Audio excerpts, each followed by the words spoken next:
right. In fact, coach nafikiria.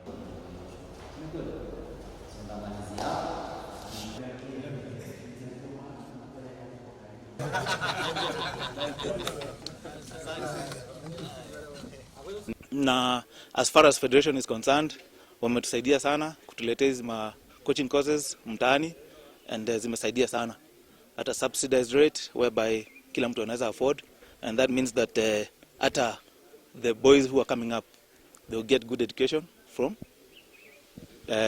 educated coaches. So at least about the CBC, they have now identify that talent can be a career. So like coaching, you can go to international school, high schools and all that. They are embracing the career of being a coach.